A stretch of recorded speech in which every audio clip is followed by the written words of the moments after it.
सहनाववतु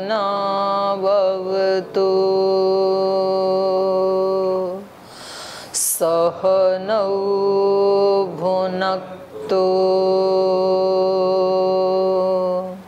सह वीर्यं करवावहै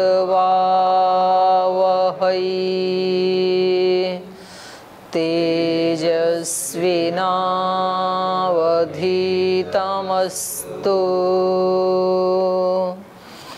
मा विद्विषावहै। ओम शांति शांति शांति।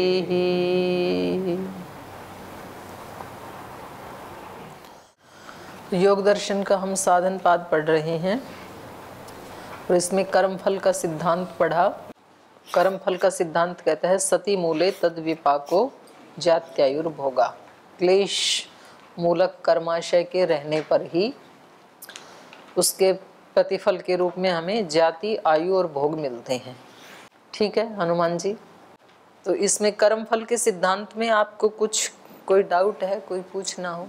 अच्छा जी बोलिए। दीदी, जैसे हम कर्म करते हैं तो उसका फल अवश्य ही मिलता है जी। तो हम ऐसा भी सुनते हैं कि जो समर्थ महापुरुष होते हैं उनकी कृपा से हमारे कर्म कट भी जाते हैं, या फिर महापुरुषों की कृपा से? जी जी हाँ ठीक है, महापुरुषों की कृपा से, गुरु की कृपा से ऐसे सुना जाता है जी। तो ऐसा होता है तो वो कटना इस रूप में है कि जैसे हमने किसी महापुरुष की बात को सुना या गुरु की बात को सुना और फिर हम वैसा जीने लगे। पहले हम आलस्य करते थे, पहले हम प्रमाद भी कर देते थे, पहले अपने काम को हम ध्यान से नहीं करते थे, ऐसे ही करते थे चलते चलते। फिर जब हमने उनसे सुना कि भाई हमें प्रबल पुरुषार्थ करना चाहिए, अखंड प्रचंड पुरुषार्थ करना चाहिए, तो फिर हम वैसा करने लगे। तो उससे हमारा आलस्य प्रमाद कट गया। इस रूप में कट जाते हैं। जैसे इन्होंने भी कल एक पंक्ति लिखी ना, भाष्यकार ने भी, इन्होंने कहा कि इसी जन्म में यहीं पर ही, ये देखो, द्वे द्वे ह वै कर्माणि, और फिर उसके आगे इन्होंने कहा वेदितव्ये पापकस्य एको राशि पुण्यकृतः अपहन्ति। पाप की जो बड़ी राशि है वो पुण्य करने से अपहन्ति, नष्ट हो जाती है। तो ये कल आदरणीय भाई राकेश जी ने भी पूछा था ये प्रश्न कि हमने तो सुना था कि कर्म तो कटते हैं नहीं, और यहाँ तो पंक्ति कह रही है कि कर्म तो कट जाते हैं, प्रबल पुण्य करें तो पाप कट जाते हैं। तो ये बात आपको उस सूत्र के साथ कोरिलेट करनी पड़ेगी।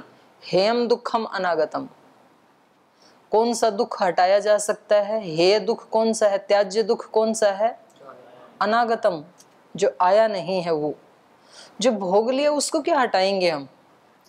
और जो इस क्षण में चल रहा है दुख वो भी भोगारूढ़ ही है, उसको भी नहीं हटाया जा सकता। तो दुख हटाने के लिए हम प्रयास करें तो कौन सा दुख हटेगा फिर? अनागतम, जो आया नहीं है उसको हटा सकते हैं आप। तो महापुरुषों के वचन सुन करके जो पाप कटेंगे वो कौन से पाप? किए हुए नहीं, अनागत, जो अभी आए नहीं हैं वो कटेंगे।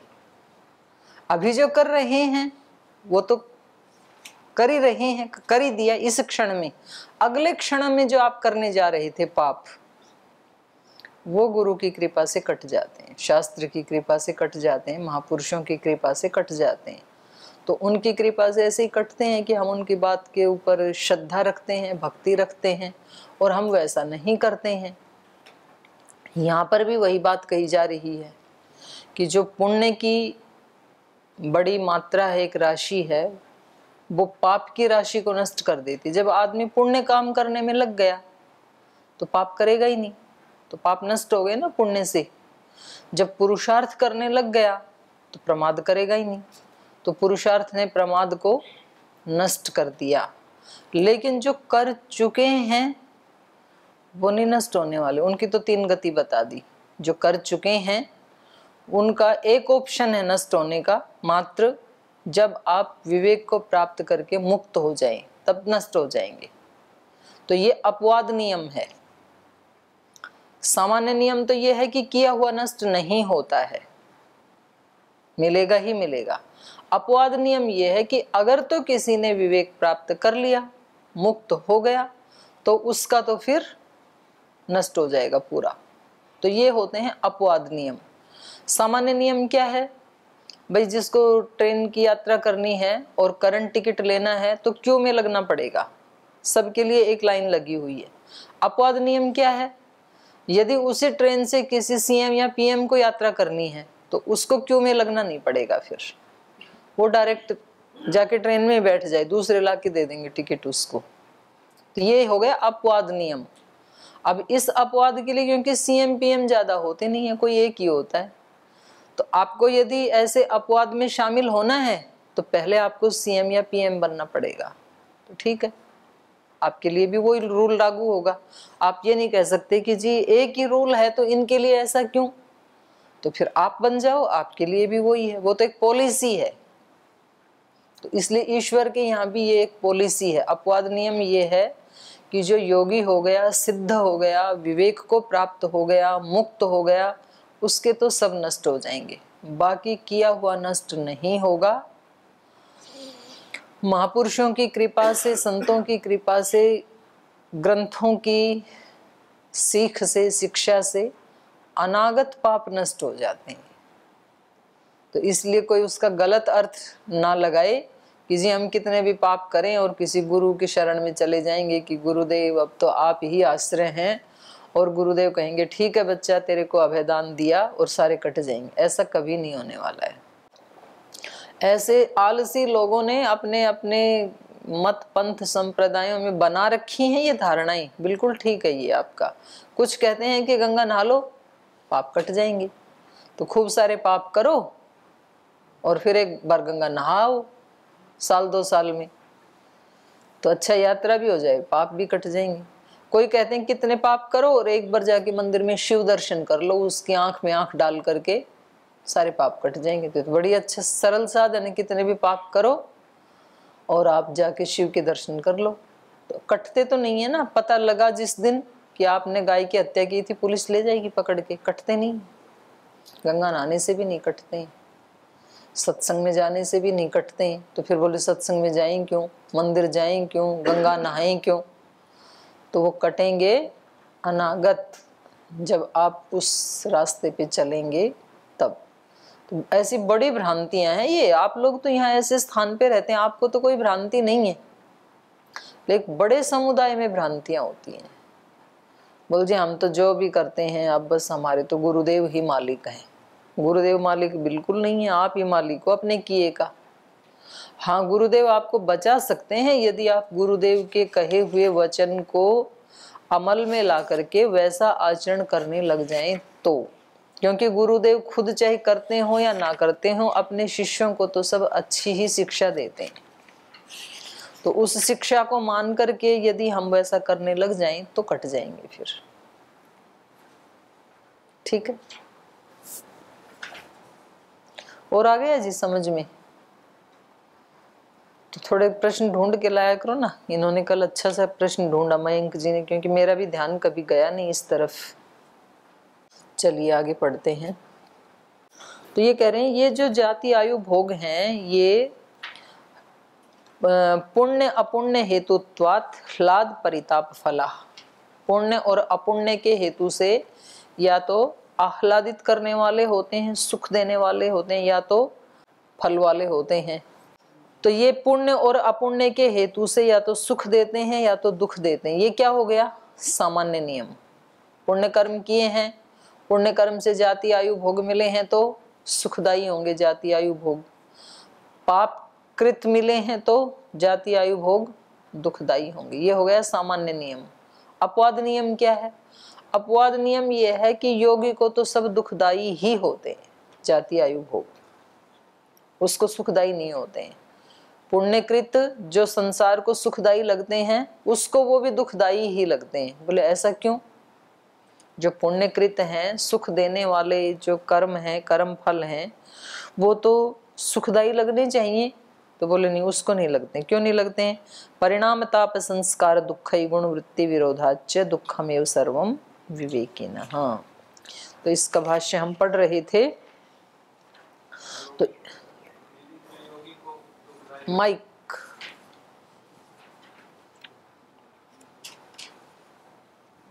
जी, ओम पूछे दीदी जी, ये योगी को जो दुखदाई यहाँ कह रहे हैं, तो मतलब योगी अभी विवेक ख्याति को प्राप्त नहीं है इसलिए कह रहे हैं?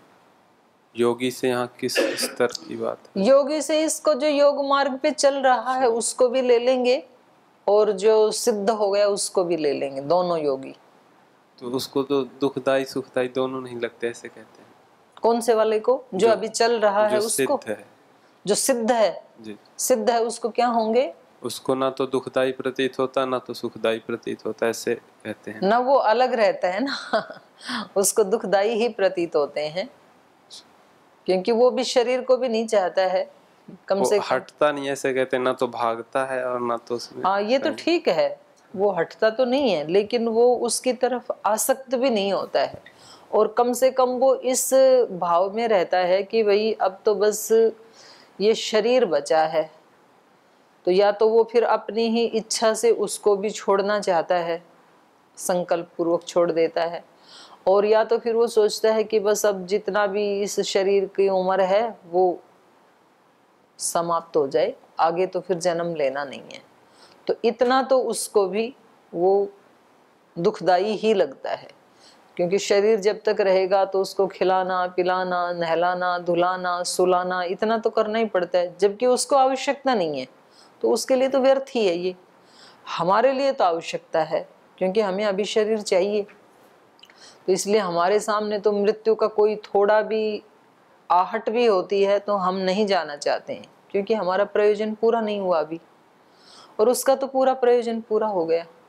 तो कम से कम ये जाति आयु भोग, जाति जीवन तो है उसके पास, और जो भी वो आयु बची है उसकी इस जीवन की, और भोग भी कुछ ना कुछ तो खिलाना पिलाना, इतना भोग तो है ही। तो ये उसको सुखदाई नहीं लगते हैं, ये भी उसको यही लगता है, मतलब इस रूप में दुखदाई ही लगते हैं कि चलो अब जितना भी बचा है इससे हो जाए, आसक्ति नहीं होगी सिद्ध को। और साधक तो और ज्यादा जागरूक रहता है कि भाई अगर इनमें थोड़ा भी सुख लिया तो बड़े सुख से वंचित हो जाऊंगा, तो बड़ा लॉस होगा, छोटा प्रॉफिट होगा। ठीक है, चलें। तो कल इन्होंने सुख दुख की परिभाषा बताई थी यहाँ पर कि देखो जैसा जैसा हम कर्म करते हैं ना, सुख लेते हैं तो रागज कर्माशय तैयार हो जाता है, दुख मानते हैं तो द्वेषज कर्माशय तैयार हो जाता है। कर्माशय तो बन ही रहा है, लेकिन जब तक ये तीन गुण हैं, त्रिगुण हैं, तो परिणाम ताप संस्कार दुख ही, ये तीन बताए इन्होंने। तो सुख क्या है? या भोगेशु इंद्रियाणाम तृप्ते उपशांति ही तत्सुखम। भोगों में इंद्रियों के जो विषय हैं, उन इंद्रियों के तृप्त होने से जो हमें शांति फील होती है, वो क्या है? सुख। आपको बहुत जोर से धूप लग रही थी और फिर आप किसी शीतल छाया में गए, तो इंद्रियों को क्या लगती है? तृप्ति, उपशांति। तो उसको हम क्या कहते हैं? सुख। सुख हम उसको कहते हैं जो इंद्रियां तृप्त होकर के शांत हो जाती हैं। बहुत भूख लगी थी, बहुत प्यास लगी थी, होठ सूख रहे थे, और फिर पानी मिल जाए ठंडा सा, तो इंद्रियों को क्या मिलती है? उपशांति, तृप्ति, और उसको हम कहते हैं सुख। तो भोगेशु इंद्रियाणाम या तृप्ते उपशांति तत्सुखम, और यह लोल्याद अनुपशांति तद दुखम। दुख क्या है? लोलुपता के कारण जो अनुप शांति है, शांति मिलती ही नहीं है कि वो मिले मेरे को, ये जो चंचलता है इंद्रियों की, इसको कहते हैं दुख। आगे कह रहे हैं नैच इंद्रियाणाम भोगाभ्यासेन वितृष्ण्यम कर्तुम शक्यम। ये जो इंद्रियां हैं, इनको भोग के अभ्यास से वितृष्ण नहीं किया जा सकता, स्वभाव ही नहीं है इनका वितृष्ण होने का। इनको कितना भी भोगाभ्यास करवाओ, इंद्रियों को इनकी तृष्णा बढ़ती चली जाएगी, वितृष्ण नहीं होंगी ये इंद्रियां कभी भी। कस्मात यतो भोगाभ्यासम अनुविवर्धन्ते रागाः कौशलानि च इंद्रियाणाम इति तस्माद् अनुपाय सुखस्य भोगाभ्यास इति। बोले क्यों? भोगाभ्यास से तृप्त होनी चाहिए ना, तृष्णा जानी चाहिए, होता क्यों नहीं है? तो कह रहे हैं क्योंकि यतो भोगाभ्यासम अनुविवर्धन्ते रागा, जितना जितना हम भोग का अभ्यास करेंगे, इंद्रियों का जो विषय है वो उस इंद्रिय को देते जाएंगे, वो इंद्रिय उस विषय का भोग करती जाएगी, तो उसमें रागाः अनुविवर्धन्ते, राग भी बढ़ता जाएगा। भोग करेंगे तो राग भी तो बढ़ेगा। कौशलानि च इंद्रियाणाम इति, और इंद्रियों की कुशलता भी बढ़ जाएगी। स्वामी जी बताइयो, स्वामी आर्षदेव जी।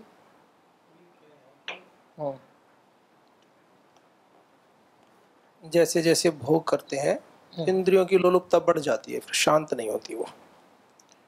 तो इसलिए लोलुपता नहीं, राग बढ़ जाता है उस विषय के प्रति, रागा अनुविवर्धन्ते। और फिर तो बस अपने भोगों में रहती है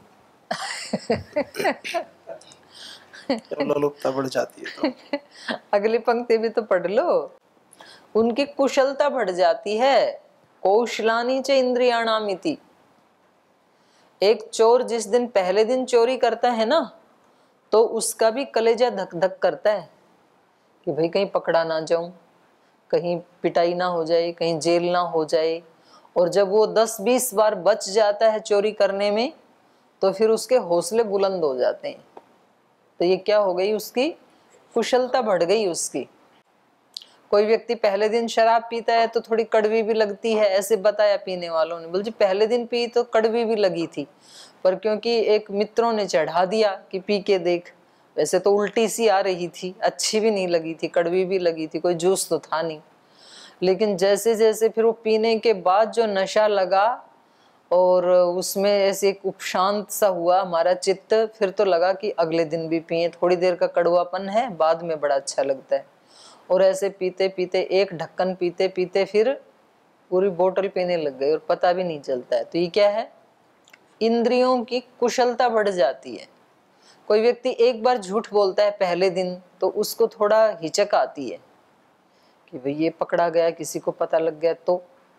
और कोई व्यक्ति 10-20 बार झूठ बोल के पकड़ा ना जाए, 50 बार 100 बार, तो फिर धड़ाधड़ झूठ बोलता है, जिसको बोलते हैं सफेद झूठ। सफेद वाली झूठ बोलता है, फिर काली वाली भी नहीं बोलता है।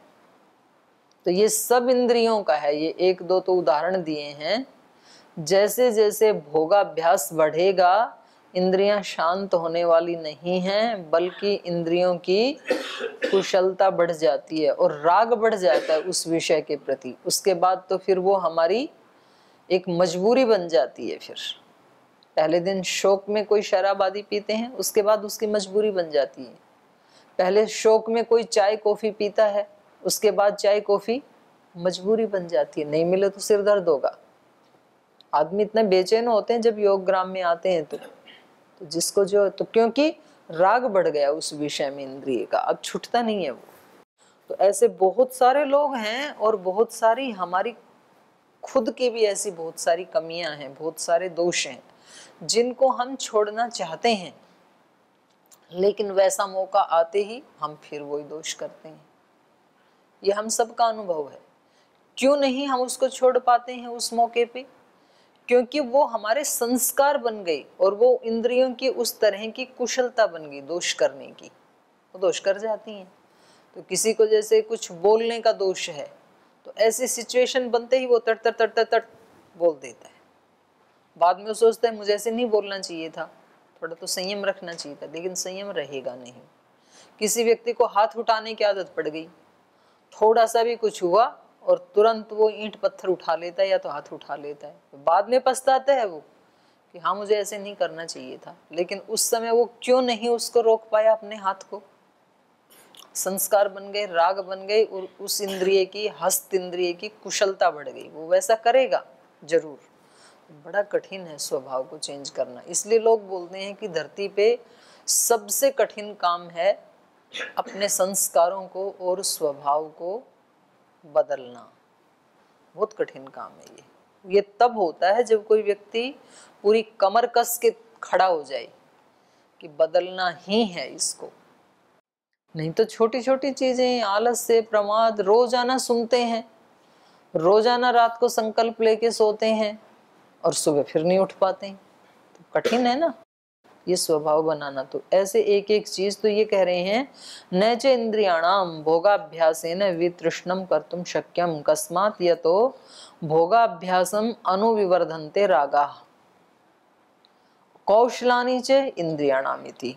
इंद्रियों की कुशलता बढ़ जाती है और उन भोगों के प्रति उनका राग बढ़ जाता है। तस्माद् अनुपाय सुखस्य भोगाभ्यास है। इसलिए जिस व्यक्ति को सुख चाहिए तो सुख के लिए भोगों का अभ्यास करना अनुपाय है, उपाय नहीं है। हम तो क्या सोचते हैं, सुख चाहिए तो भोगों को प्राप्त करें, सुखी हो जाएंगे। बोले ये उचित उपाय नहीं है। सुखी होने के लिए यदि आप भोगों की तरफ जा रहे हैं तो ये उपाय नहीं, अनुपाय है ये। क्योंकि आप जितना भी भोगेंगे राग बढ़ेगा, कुशलता बढ़ेगी भोगों के प्रति, उतना ही वापस आना पड़ेगा। जैसे वो कोई पालतू कुत्ते होते हैं ना, तो उसको चेन से बांध करके रखते हैं और चेन से जैसे उसको खोल दिया तो वो उसको लगता है कि स्वतंत्रता मिल गई अब मुझे, तो अब वो दूर निकल जाता है कभी कभी। तो वो जितनी दूर निकल गया, 1 किलोमीटर, 2 किलोमीटर, 3 किलोमीटर, उतना ही उसको वापस आना पड़ेगा। यहाँ पे वापस लाएगा मालिक, तो यात्रा उतनी ही होगी जितना आगे निकल गए। तो हमारा मन भोगों की तरफ, भोगाभ्यास की तरफ जितना हमने छूट दे दी, मन की चेन खोल दी, और ये मन जितना आगे निकल गया उतना वापस आना पड़ेगा एक दिन। कभी ना कभी तो हर आत्मा को, हर व्यक्ति को अपने अंदर मुड़ना ही पड़ेगा। कितने भी जन्म चाहिए आप भागते रहो अपने आप से। व्यक्ति अपने आप से भागता है, अपने साथ रहना ही नहीं चाहता है। उसको बाहर के आलम्बन चाहिए, उनके साथ रहना चाहता है, अपने साथ नहीं रहना चाहता है। चाहे पुस्तक का आलम्बन है, चाहे गुरु का, चाहे संबंधियों का, चाहे भजन का, ध्यान का, नाम का, कुछ ना कुछ आलम्बन लेता है, पर अपने साथ नहीं रहना चाहता, अपने से भागता है। और कभी ना कभी उसको अपने पास आना ही पड़ेगा, अंदर मुड़ना ही पड़ेगा उसको। कितना भी भाग ले, चाहिए कितने जन्म भटकेंगे, कभी तो आएंगे। तो इसलिए समझदार वो होते हैं कि जिस दिन ये बात समझ में आए उस दिन से प्रयास शुरू कर दें, अभ्यास शुरू कर दें, प्रयत्न शुरू कर दें, चाहे वो छोटा ही क्यों ना हो, कम से कम दिशा तो मुड़े। गति जितनी होगी हो जाएगी, पर दूसरी दिशा में गति तो रुकेगी कम से कम। तो इसलिए इन्होंने कहा कि भोगाभ्यास सुख के लिए उपाय नहीं, अनुपाय है। तस्माद् अनुपाय सुखस्य भोगाभ्यासः स खलु अयं वृश्चिक विषभीतः इव आशीविषेण दष्टः यः सुखार्थी विषयानुवासितो महति दुःख पंके निमग्न इति। स खलु अयं, ये व्यक्ति, कौन सा व्यक्ति? जो सुख के लिए विषयों की तरफ भागता है। ये विषय मिल जाए, इतना मेरे को मिल जाए, मैं सुखी हो जाऊंगा, ऐसे भाग रहा है। तो बोले ये तो बेचारा ऐसा ही है, सुखार्थी। यह सुखार्थी विषयानुवासित, विषयों की तरफ जो वास करना चाहता है, उनके पीछे जो दौड़ना चाह रहा है सुख के लिए, सुखार्थी है ये इस व्यक्ति की वही हालत होगी। स खलु अयं वृश्चिक विष भीतः, बिच्छू के विष से डरा हुआ व्यक्ति, आशी विषेण दष्ट इव, आशी कहते हैं सांप को, जैसे सांप से कटवा ले, आगे तो था बिच्छू और पीछे था सांप काला। तो ये व्यक्ति क्या करता है, बिच्छू के भय से इधर भागता है और इधर तो सांप बैठा ही है। बिच्छू वाला जो पीड़ा है वो थोड़ी देर तो तड़फाती, पर इसका जीवन नहीं लेती, कम से कम थोड़ा दर्द ही होता है। बिच्छू के काटने से मरता नहीं है व्यक्ति, 1-2 घंटा पीड़ा होती है, लेकिन काले सांप के काटने से कुछ ही घंटों में मर जाएगा, जीवन ही चला जाएगा। तो यहाँ हम योग मार्ग पे चलें तो भी हमें कष्ट होता है, क्योंकि इंद्रियों को तपाना पड़ता है, मन को समझाना पड़ता है। लेकिन ये दुख कम है, इस दुख से डर करके हम संसार के विषयों की तरफ भागते हैं कि देखी जाएगी, ध्यान भजन जब करना होगा कर लेंगे, अभी तो ये सुख सामने है तो इसका थोड़ा आनंद ले लेते हैं। तो बोले आप उस थोड़े से डर से, जप तप योगाभ्यास ध्यान धारणा उपासना, उसके डर से डर करके संसार के भोगों की तरफ भाग रहे हैं। ये सुख चाहने वाले व्यक्ति, ये आपके लिए ऐसे ही सिद्ध होगा जैसे कोई बिच्छू के डर से, बिच्छू के विष से डर करके सांप से कटवा लेता है, जीवन ही चला जाएगा, उठने योग्य ही नहीं बचेगा वो व्यक्ति। तो इसलिए कभी भी सुख के लिए विषयों की शरण नहीं लेना, योगी व्यक्ति कभी नहीं लेगा। इधर सुख ना भी मिले, थोड़ा आपको दुख भी लगे तो भी ये अच्छा है, ये पीड़ा अच्छी है फिर भी। तो इसलिए इन्होंने कहा सखलु अयम वृश्चिक विष भीत इव आशी विषेण दष्टः, सांप के विष से ये काट लिया जाता है। यह सुखार्थी विषयानुवासितः महति दुख पंके निमग्न इति, महान दुख के पंक में, दलदल में, कीचड़ में निमग्न हो जाता है। ये क्या है? ऐशा परिणाम दुखता, 3 दुख बताए थे ना, परिणाम दुख, ताप दुख, संस्कार दुख। तो परिणाम दुख क्या है? ये ही है कि यदि आप सुख के लिए विषयों को भोगते हैं तो आपकी इंद्रियां कुशल हो जाएंगी और आपका राग बढ़ जाएगा उनके प्रति, और आपकी हालत ऐसी होगी कि बिच्छू के डर से भागने वाला सांप से कटवा लिया जाएगा। ये क्या है? परिणाम दुखता। ऐशा परिणाम दुखता नाम प्रतिकूला सुखावस्थायाम अपि योगिनम एव क्लिश्नाति। तो बोलिए ये जो परिणाम दुखता है ना, ये सुख की अवस्था में भी, सामने सुख हैं लेकिन वो योगी को सुख नहीं लगते हैं।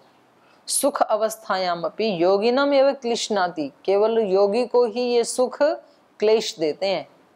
जो योगी नहीं है उसको तो सुख क्लेश नहीं देते, सुख देते हैं। उसको तो लगता है कि मैं बहुत सुखी हूं, लेकिन योगी को लगता है कि ये बिच्छू के डर से डर के सांप से कटवाने जैसा है।